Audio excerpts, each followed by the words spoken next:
The evolution of the dragons looks a lot like that chart of caveman growing into erect human being. We started season 2 with little pups. Size-wise, we knew from the beginning where we were going, but as in life, when something increases in size, its proportions change. It goes from being a child to being an adult. And it also goes from being something that's cuter to something that's more fearsome. To get from sitting on a table blasting a piece of meat for the first time and thinking, oh my God, look how cute that is, to a 747-sized dragon has been the biggest thing we've had to do. As soon as we saw the biggest size dragon and we put it next to a Boeing 747 and realized the dragon was a little bit bigger, and at that time we were working with a 3-foot dragon, we thought, wow, that's going to be very interesting. And then they were progressively bigger and bigger, just keep growing in leaps and bounds.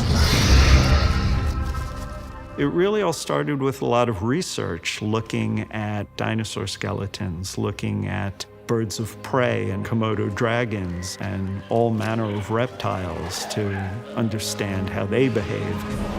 What does that mean for the shape, the skin texture, the proportions of the head to the body? Really, something as big as the dragon should not be able to fly the way they do. Our dragon designer, Dan Ketcher, sized the wings because he's very knowledgeable, about fake biology, which would be a dragon. But Dan was very careful to size the wings convincingly big enough to lift the weight of the dragon. There aren't a lot of television productions that have lead characters riding on fire-breathing dragons. We decided early on that we like to look at real fire as opposed to trying to do CG fire.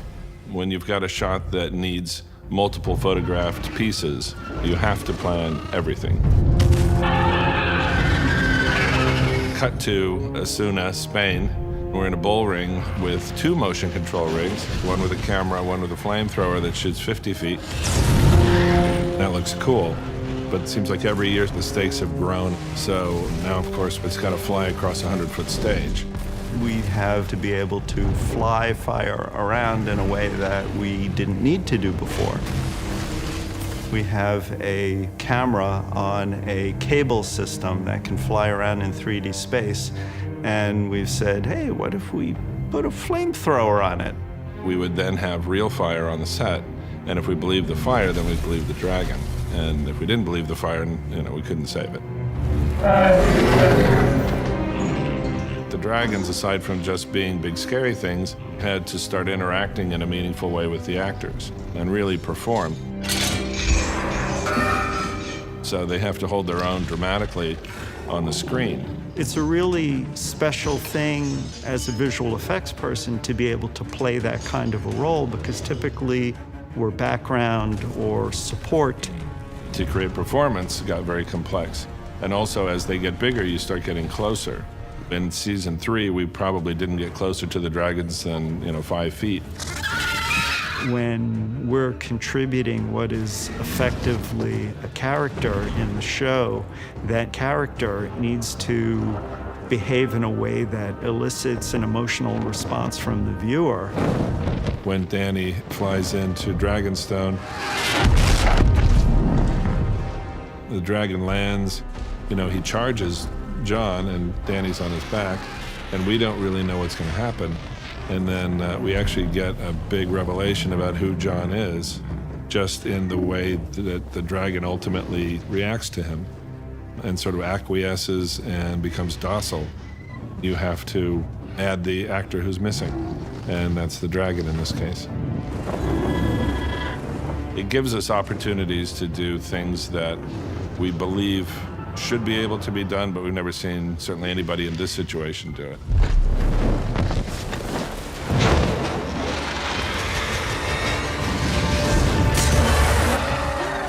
And then going full course in the life cycle to Viserion's death when he's shot out of the sky by the Night King. Just to see how people reacted to it on an emotional level was an amazing moment.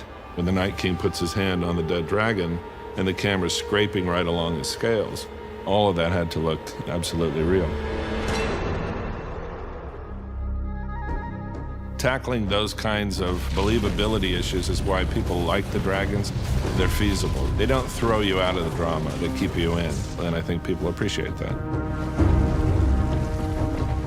The dragons are what everyone remembers ultimately. I think they're considered very successful. They're great fun to do. I think it's one of the most fun things we've done.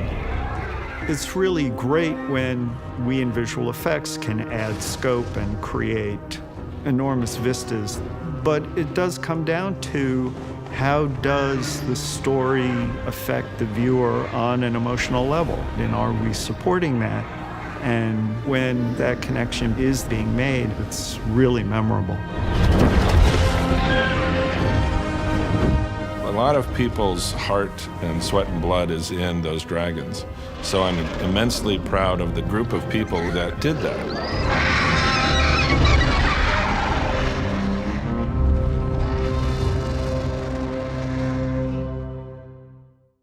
Hey, it's Lisa. Did you know that the TV show with the most amount of Emmy Awards is Saturday Night Live? Since its beginnings in 1975, the show has won 54 awards and has been nominated 242 times. Now, do you like my shirt? Are you a sleep-deprived binge watcher?